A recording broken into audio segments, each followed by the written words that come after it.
Your Excellencies, UN Secretary General, President of the General Assembly, Executive Director of UN Women, and distinguished guests. Today, we are launching a campaign called He for She. I am reaching out to you because we need your help. We want to end gender inequality, and to do this, we need everyone involved. This is the first campaign of its kind at the UN. We want to try and galvanize as many men and boys as possible to be advocates for change. And we don't just want to talk about it. We want to try and make sure that it's tangible. I was appointed as Goodwill Ambassador for UN Women 6 months ago. And the more I've spoken about feminism, the more I have realized that fighting for women's rights has too often become synonymous with man-hating. If there is one thing I know for certain, it is that this has to stop. For the record, feminism, by definition, is the belief that men and women should have equal rights and opportunities. It is the theory of the political, economic, and social equality of the sexes. I started questioning gender-based assumptions a long time ago. When I was 8, I was confused being called bossy because I wanted to direct the plays that we would put on for our parents, but the boys were not. When at 14, I started to be sexualized by certain elements of the media. When at 15, my girlfriends started dropping out of their beloved sports teams because they didn't want to appear muscly.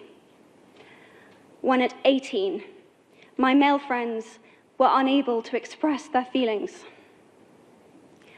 I decided that I was a feminist, and this seemed uncomplicated to me.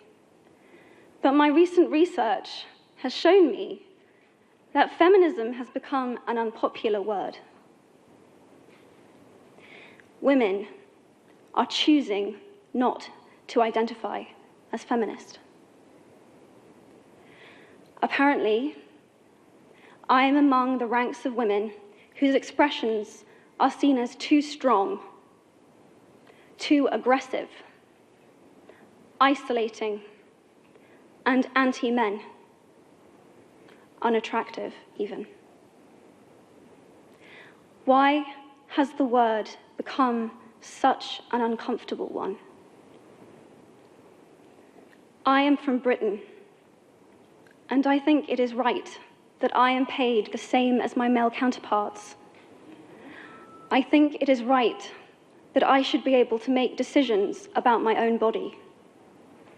I think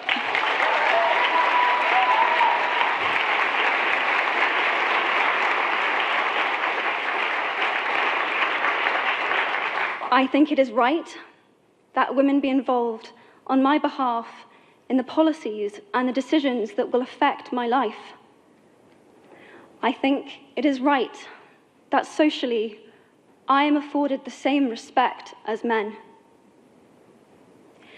But sadly, I can say that there is no one country in the world where all women can expect to receive these rights. No country in the world can yet say that they have achieved gender equality. These rights I consider to be human rights, but I am one of the lucky ones. My life is a sheer privilege because my parents didn't love me less because I was born a daughter. My school did not limit me because I was a girl. My mentors didn't assume that I would go less far because I might give birth to a child one day. These influences were the gender equality ambassadors that made me who I am today. They may not know it, but they are the inadvertent feminists who are changing the world today. We need more of those. And if you still hate the word, it is not the word that is important. It's the idea and the ambition behind it. Because not all women have received the same rights that I have. In fact, statistically, very few have been. In 1997, Hillary Clinton made a famous speech in Beijing about women's rights. Sadly, many of the things that she wanted to change are still true today. But what stood out for me the most was that less than 30% of the audience were male. How can we affect change in the world when only half of it is invited or feel welcome to participate in the conversation? Men, I would like to take this opportunity to extend your formal invitation.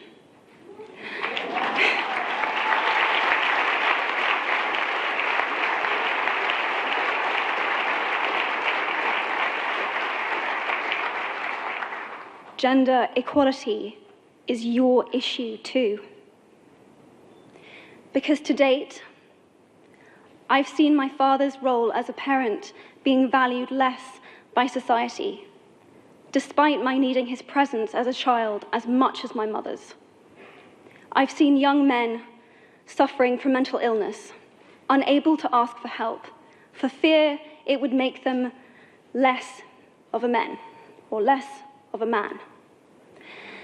In fact, in the UK, suicide is the biggest killer of men between 20 to 49, eclipsing road accidents, cancer, and coronary heart disease.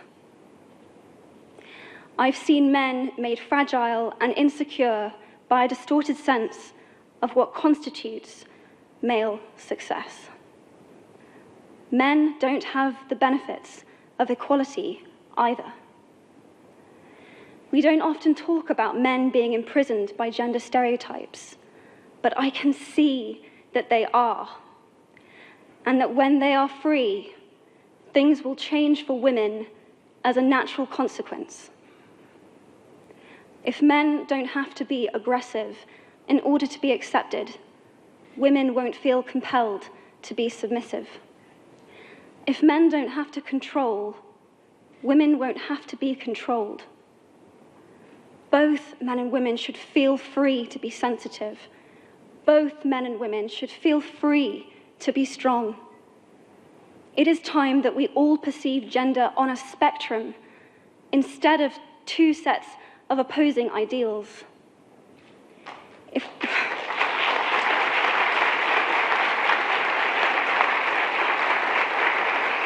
If we stop defining each other by what we are not and start defining ourselves by who we are, we can all be freer. And this is what he, she is about. It's about freedom.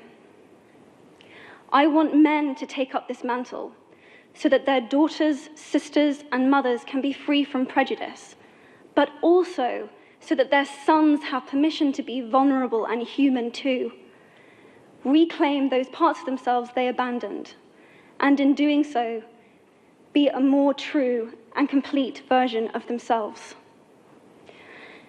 You might be thinking, who is this Harry Potter girl? And what is she doing speaking at the UN? And it's a really good question. I've been asking myself the same thing. All I know is that I care about this problem, and I want to make it better. And having seen what I've seen, and given the chance, I feel it is my responsibility to say something. Statesman Edmund Burke said, "All that is needed for the forces of evil to triumph is for good men and women to do nothing." In my nervousness for this speech, and in my moments of doubt, I've told myself firmly, if not me, who? If not now, when? If you have similar doubts when opportunities are presented to you, I hope that those words will be helpful. Because the reality is that if we do nothing, it will take 75 years, or for me to be nearly 100, before women can expect to be paid the same as men for the same work. 15.5 million girls will be married in the next 16 years as children. And at current rates, it won't be until 2086 before all rural African girls can have a secondary education. If you believe in equality, you might be one of those inadvertent feminists that I spoke of earlier. And for this, I applaud you. We are struggling for a uniting word, but the good news is that we have a uniting movement. It is called He for She.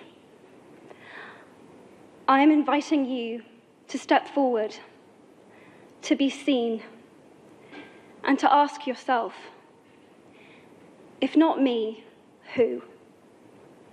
If not now, when? Thank you very, very much.